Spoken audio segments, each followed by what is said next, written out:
The moment we stepped into first class, the air shifted. Eyes followed us, not with welcome, but with suspicion. A flight attendant's smile froze mid-air when she saw our tickets.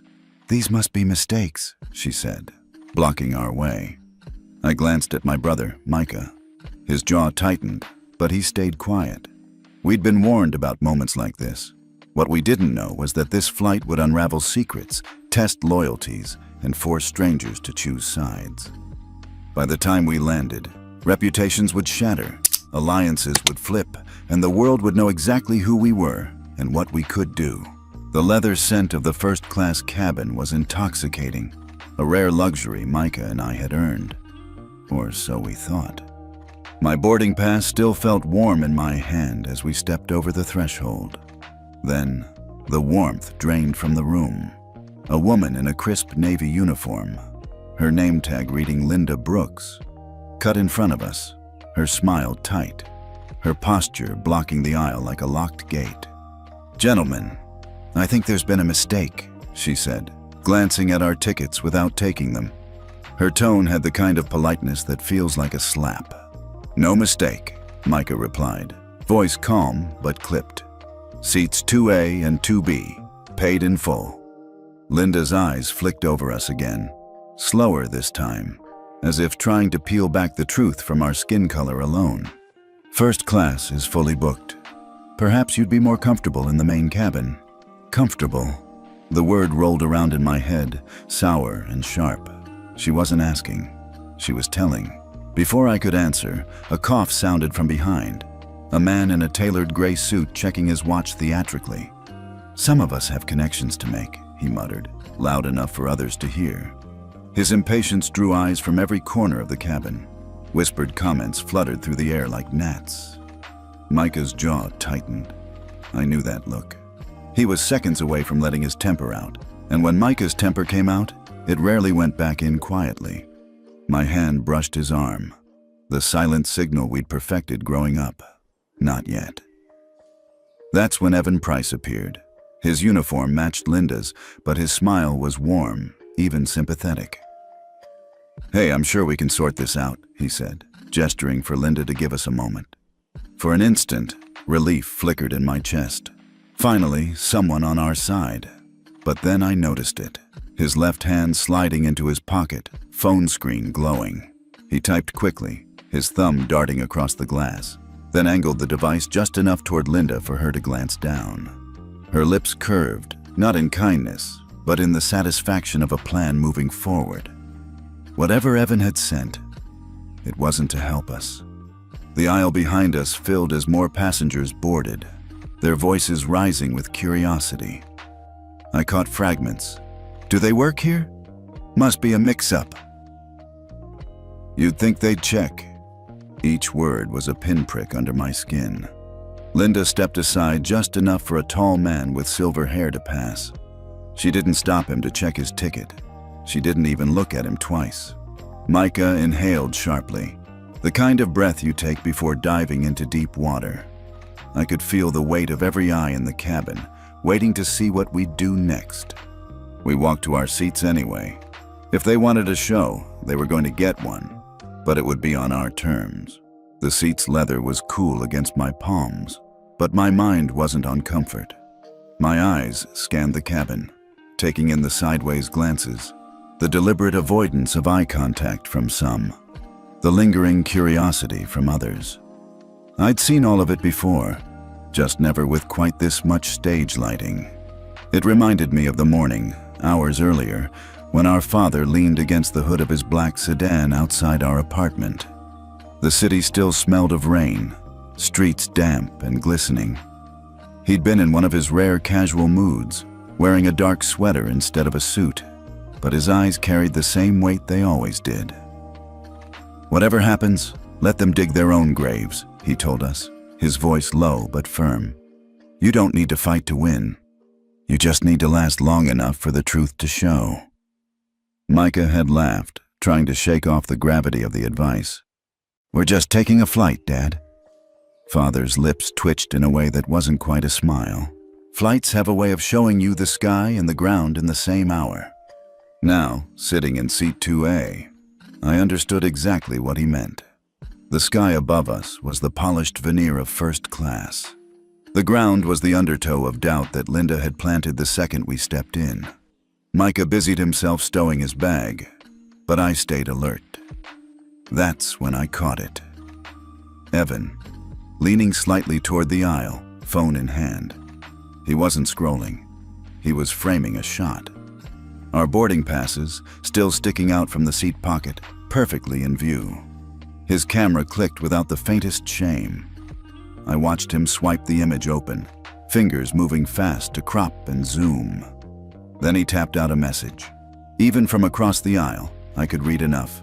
2A and 2B. Confirmed. Keep them until... The rest vanished as he tilted the phone away. The receiver's name was hidden behind a blocked contact icon. I leaned back, forcing my breathing steady. Confronting him now would only feed whatever plan was in motion.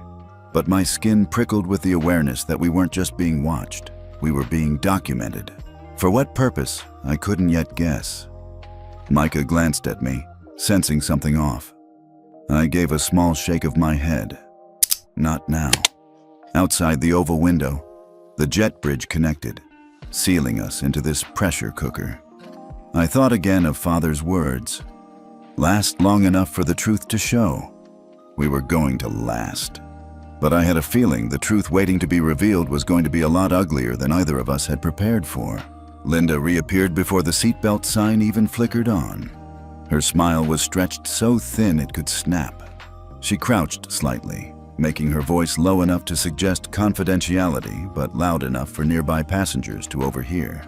"Gentlemen," she began, "first class is usually designed for our business travelers, not..." Her pause was deliberate, the ellipsis hanging heavy in the air. "Not for situations like this." Micah straightened, his tone sharp but measured. "Our father is a lifetime Diamond member with Aurora Air. He booked these seats himself." Linda's head tilted, her expression somewhere between pity and disbelief. "Yes, well, loyalty programs do have exceptions." Before Micah could respond, a dry chuckle floated over from across the aisle. An older man in a navy blazer leaned forward, resting his elbows on his knees. His face was creased from age and judgment in equal measure. "Back in my day, you worked your way up to first class," he said, his voice pitched for the whole cabin. "Didn't just waltz in with a phone ticket." A ripple of quiet amusement passed through a few passengers. Micah's jaw tightened again, but he pressed on. "We worked our way up. You just don't know our story." Linda cut in before the exchange could deepen, her voice firm. "Why don't we revisit this after takeoff? For now, perhaps you could move..." She didn't finish, because just then a woman slipped into the empty seat 2 rows ahead, luggage still tagged with an economy boarding pass. Her long scarf trailed as she settled in, flipping her hair back without a glance toward the crew. No one stopped her. No one asked for her ticket. Linda glanced her way and then back to us, as if the intrusion didn't exist. I caught Micah's eye. He'd noticed too. The double standard was so blatant it was almost laughable if it weren't aimed squarely at us. "Excuse me," I said, my voice carrying just enough. "Are you going to check her ticket?" Linda's lips tightened. "We're in the middle of a boarding process. We'll handle all seating issues in due time." But due time never seemed to come for anyone except us. The woman in the scarf reclined her seat slightly, scrolling her phone as if the world outside her bubble didn't exist. Around us, the hum of boarding continued. Overhead bins slamming shut, safety briefings beginning in muffled tones. But the tension stayed locked tight in our corner of the cabin. Micah leaned closer. "They're not just trying to move us," he whispered. "They're trying to make sure we don't belong here at all." And with every passing minute, it was getting harder not to prove them right, at least in the way they hoped we would. The voice came from 2 rows back, steady and clear, slicing through the low murmur of the cabin. "Excuse me, but is there an actual policy that prohibits passengers their age from sitting in first class?" Linda froze for half a second before turning toward the speaker, a woman in a tailored charcoal blazer, dark hair swept neatly into a bun. She sat with perfect posture, an open leather folio on her lap. Her tone wasn't hostile, but it had the kind of precision that leaves little room to evade. "I'm sure the airline has its protocols," Linda replied, her smile tight. "Protocols are one thing," the woman said, "but policies are written, measurable, and consistent. Which one is it in this case?" Passengers around us shifted in their seats, the tension now reframed as a public exchange. Linda's gaze flicked toward Evan, who stepped closer as if to close ranks. "Ma'am, we're in the process of verifying the seating. It will all be resolved shortly." The woman arched an eyebrow. That's not an answer. I recognized the name stitched onto her leather folio. Selena Ward. It clicked. The civil rights attorney I'd read about last semester, known for turning quiet discrimination cases into headline-grabbing court victories. Micah's hand brushed against mine, a silent tap. When I glanced at him, I saw the faint glow of his phone screen tucked low against his thigh. The recording app was open, red timer ticking. 13 minutes and counting. "You've been recording since we boarded?" I murmured under my breath. He gave the tiniest nod. "They want to play games? Let's keep the score." Linda, perhaps sensing the shift in control, straightened her posture. "Sir, ma'am, let's not disrupt the boarding process." Selena leaned back but didn't drop her gaze. "No disruption here, just accountability." The overhead speakers chimed with a boarding announcement, but it did nothing to dull the current running between our seats and the galley. I could feel it, the moment when an imbalance begins to tip, not all at once, but with the slow inevitability of gravity. Evan leaned in toward Linda, muttering something I couldn't hear. Her reply was sharper, an almost imperceptible shake of the head. I looked past them to the reflection in the galley's stainless steel panel. In it, I saw Micah adjusting his phone to capture both of them in frame. His expression was calm, even casual, but his eyes were locked in. That was the first real sign. We weren't just reacting anymore. We were gathering pieces. And sooner or later, those pieces would form a picture neither Linda nor Evan would want anyone to see. I slid my phone from my jacket pocket, the glass cool against my fingers. My thumbs moved without hesitation. Years of quiet crises had taught me the value of speed over hesitation. Boarded. Problem with crew. Need you to know. I attached a brief voice note, the muffled sounds of Linda's clipped tone carrying through the background, and hit send. Micah caught the motion. "Finally," he muttered. "Let's get Dad on this." The reply came faster than I expected, the phone vibrating once. I opened the message. 5 words. "Don't do anything, I'll handle it." That was it. No explanation, no timeline. Just that. I typed back immediately. "They're pushing us to move. One already took photos of our tickets. This isn't minor. Nothing." The typing indicator didn't appear. The red receipt didn't even ping. It was like he'd dropped those 5 words into our laps and then stepped off the map entirely. Micah leaned closer, eyes narrowing. "What does that mean? Handle it? From where? He's not even in the same state." "I don't know," I said, locking the screen. "But if he's telling us not to act, it means he's already moving pieces we can't see." Micah's frustration was clear in the restless way his foot tapped against the floor. I hate waiting. I hated it too, but I'd learned the hard way that our father's version of handling things rarely meant sitting still. The man could orchestrate logistics across continents. A tense flight was hardly uncharted territory for him. Still, the silence was a weight pressing into my ribs. Evan passed down the aisle with a tray of pre-departure drinks. He didn't meet our eyes, but I noticed the brief flick of his phone screen as he turned his back. A new message, another photo, always moving in the periphery. Selena caught my gaze from 2 rows back, her expression unreadable. She'd seen me checking my phone. I gave her a slight nod. Not enough to signal openly, but enough to confirm. Someone outside this cabin was already involved. The engines rumbled faintly beneath us, the pushback sequence beginning. Linda appeared again, her smile rehearsed but her eyes tight. "Gentlemen, we'll revisit your seating after takeoff," she said, as if our presence was a pending mistake she intended to correct. I didn't answer. Micah didn't either. Instead, we sat in perfect stillness, a kind of quiet rebellion that said, "We're not moving, and we're not cracking." If our father was pulling strings somewhere far above us, the best thing we could do now was exactly what he'd told us. Nothing, for the moment. The seatbelt sign had barely dimmed when Linda's name crackled over the intercom. Her head jerked toward the galley phone, confusion etched into her features. She picked it up, pressing it to her ear. Whatever she heard made her eyes widen slightly before narrowing into something guarded. Then her voice, suddenly sharper, echoed through the cabin speakers. "Mr. Carter, I have your father on the line." Before I could react, another voice replaced hers, deep, calm, and resonant. The kind of voice that fills a room even when filtered through static. "This is Jonathan Carter," our father announced. "My sons will remain in their assigned seats for the entirety of this flight. Those seats are 2A and 2B. They were purchased through my Diamond Lifetime account and are not subject to removal." The effect was immediate. Conversations in the cabin died mid-sentence.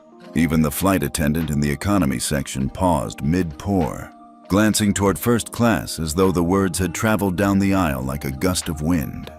Micah's shoulders straightened, a hint of relief passing through him. Across the aisle, the older man in the navy blazer looked away, pretending sudden interest in the in-flight magazine.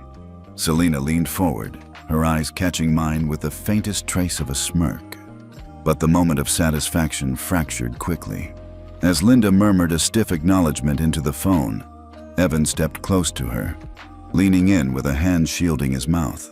"Orders from upstairs," I caught him whispering. "We keep them uncomfortable until landing." Linda didn't glance at me, but her posture shifted. A rigid, squared-off stance like someone bracing for impact. My pulse kicked up. This wasn't just petty discrimination. There was intent, a plan that went beyond a crew member's personal bias. Our father's voice returned, sharper now. "Ms. Brooks, I'm also in direct contact with Aurora Air's executive operations team. I expect a written incident report filed before this flight lands. Do you understand?" "Yes, sir," Linda said. The words clipped.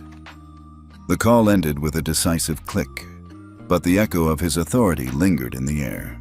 Passengers began murmuring, not about us, but about what they'd just witnessed. "That's their dad?" someone whispered. "Sounded like a CEO," another replied. Micah exhaled slowly. "Think that's enough to shut them down?" I shook my head. "You heard, Evan. They've got instructions from higher up. This isn't over." And as the drink service resumed, Linda's smile was back in place, but it didn't reach her eyes.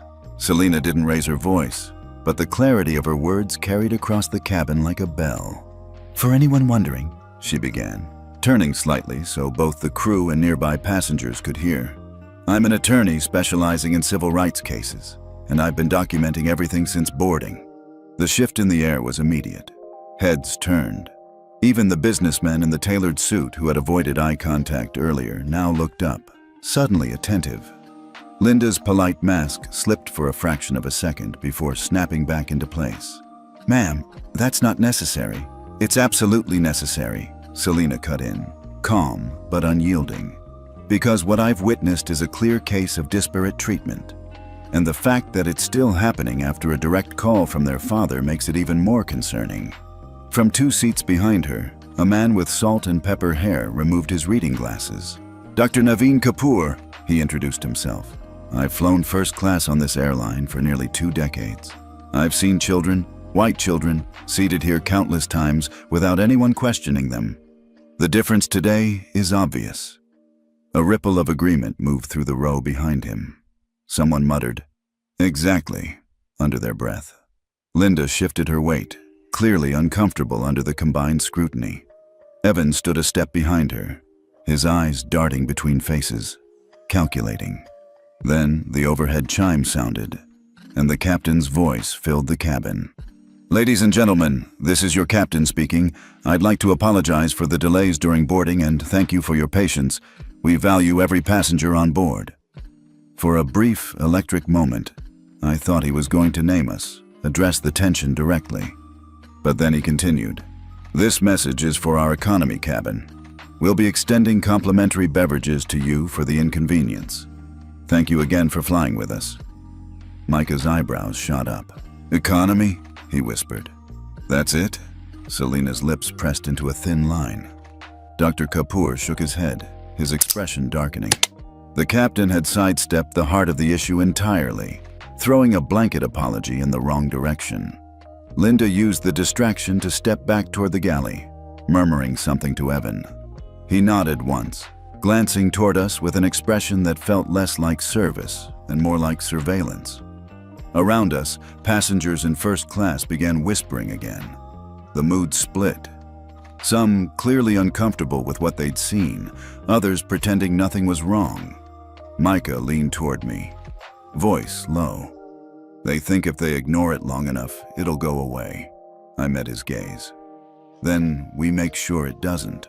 Linda's return to the cabin was interrupted by the shrill ring of the interphone at the front galley. She answered, nodded stiffly, then extended the handset toward Evan. His reaction was quick, a step back, palms up, but she insisted. Reluctantly, he took it. From my seat, I could just make out the words, "Yes, sir. Understood. They're still here." His tone was suddenly deferential, almost nervous. Micah glanced at me, but my attention was fixed on Evan's other hand. It slid into his pocket, pulling out his phone in one smooth motion. The screen lit up, revealing a message thread. He typed quickly, "Keep them quiet until landing. Orders stand." The recipient's name was hidden, but the urgency was unmistakable. I shifted in my seat, angling for a clearer view. Before I could catch more, Evan hit send, locked the screen, and handed the phone back to his other hand, still holding the interphone. The conversation on the line ended abruptly. Evan returned the handset to Linda, who hung it up with a clipped motion. Her face was pale but rigid, the mask of someone caught between two opposing forces. Seconds later, my phone buzzed. A single message from Dad. "Calling CEO now." Micah saw it too. "That's it," he murmured. Within minutes, the cabin's hush was broken by the sound of the interphone again. Linda picked it up, listened silently, then handed it to Evan once more. He hesitated, longer this time, before taking it. "Yes, sir. I understand." Immediately. The last word hung in the air like a verdict. When Evan hung up, his eyes didn't meet ours. Instead, he and Linda walked briskly to our row. "Gentlemen," Linda began, her voice stripped of its earlier condescension. "Captain Harrington will be speaking with you shortly." Before we could respond, the captain himself stepped out from the cockpit. His presence filled the narrow aisle. "I've been instructed by Aurora Air's CEO, Mr. Hayes," he said, loud enough for the front rows to hear, "that you are to remain in these seats without further disturbance. This order is effective immediately." Whispers rippled through the cabin. The older man in the blazer shifted uncomfortably. The woman in the scarf avoided my gaze entirely. Micah exhaled, slow and deliberate. Guess the chain of command works both ways. But I kept thinking about that message I'd seen on Evan's phone. Someone higher up had wanted us contained, silenced, until we were back on the ground. The question now wasn't whether we'd make it to Los Angeles in these seats. It was why they were so desperate to keep us from being heard before we landed.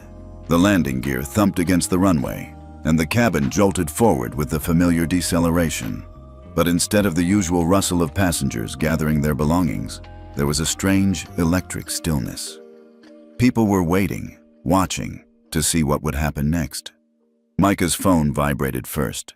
He glanced at the screen, then tilted it toward me. A flood of notifications from social media. The video Selena had recorded, Linda blocking our path, Evan's curt exchanges, were already online, racking up views by the tens of thousands. By the time we taxied to the gate, the count had doubled. Headlines were popping up. Aurora Air accused of racial profiling in first-class incident. The comment section was a firestorm. The seatbelt sign dinged off, but instead of the crew cheerfully dismissing us, two uniformed airport security officers stepped into the cabin. They moved with quiet precision, stopping at Linda and Evan's positions in the galley. "Miss Brooks, Mr. Price, you'll need to come with us," one officer said. His voice was polite but unyielding. Linda's face went rigid. "Is this necessary?" "Orders from Aurora Air Corporate," the officer replied. They were escorted down the aisle, the eyes of every passenger trailing them. A few people even pulled out their phones again, capturing the walk of shame. Micah leaned back in his seat, exhaling. Didn't expect it to happen this fast. Neither did I. But the real shock came moments later, when a ground operations supervisor approached our row.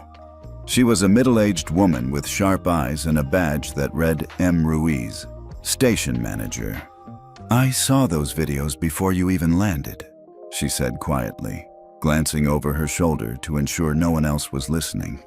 "What you experienced, it's not the first time. And it's not just those two." Micah frowned. "What do you mean?" She hesitated, then continued. "There's an unwritten protocol. Certain crew members flag passengers they think don't fit the first-class profile. It's unofficial, but it happens. They make the flight uncomfortable until the passenger either moves voluntarily or complains in a way they can use against them."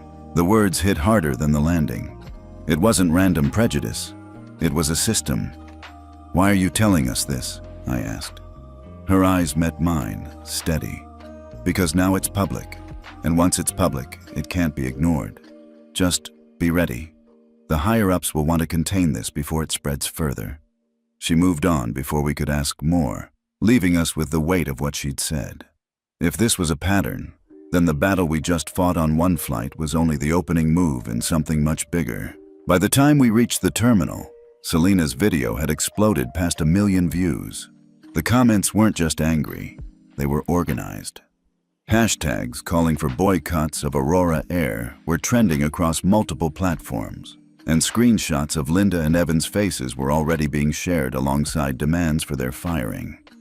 Micah scrolled through the feed, shaking his head. It's like watching a fire catch on every rooftop at once. Then my phone buzzed with a news alert.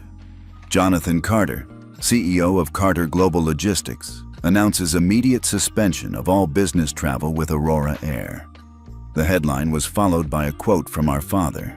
"Until Aurora Air can guarantee fair and equal treatment for all passengers, they will not receive a single dollar from my company or its partners." Micah let out a low whistle. "He didn't just pull our tickets. He's pulling an entire fleet's worth of business." The story was already being picked up by major networks. Pundits on morning shows were debating corporate accountability, civil rights in luxury spaces, and whether this incident would force industry-wide changes. We were still digesting all of it when a sharply dressed man approached us in the baggage claim area.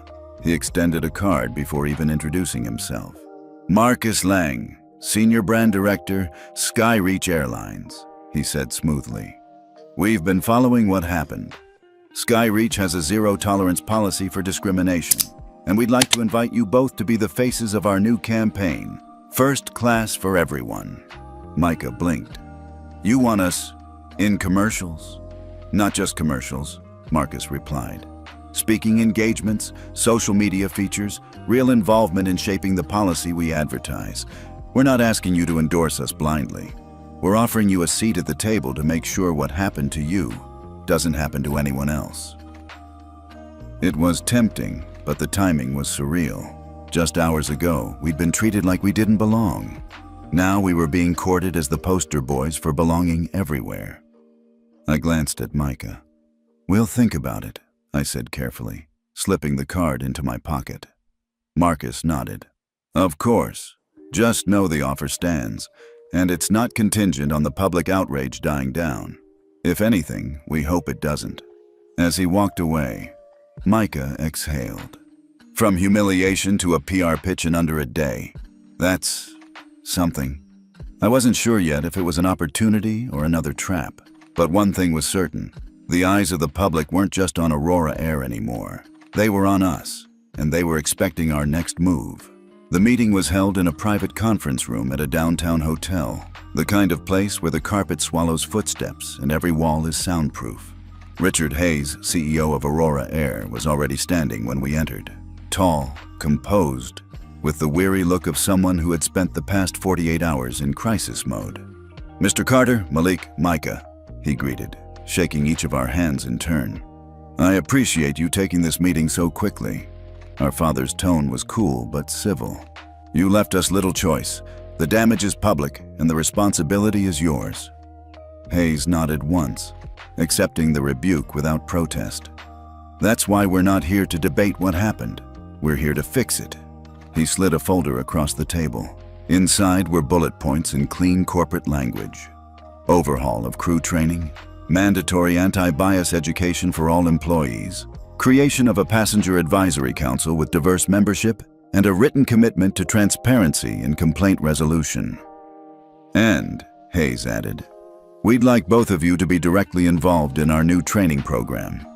Your experience, told in your own words, will carry more weight than any seminar." Micah exchanged a glance with me. The offer was unexpected and potentially powerful. "I'm not interested in being a token," I said. "Nor am I offering that," Hayes replied. "This is about systemic change. We'll compensate you as consultants, not as figureheads." While my father negotiated specifics, my eyes wandered to the end of the table where Selena sat quietly.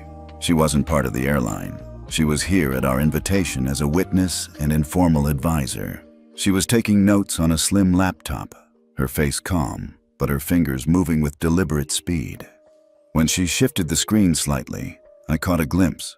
Lines of text, not from this meeting, but from a legal document.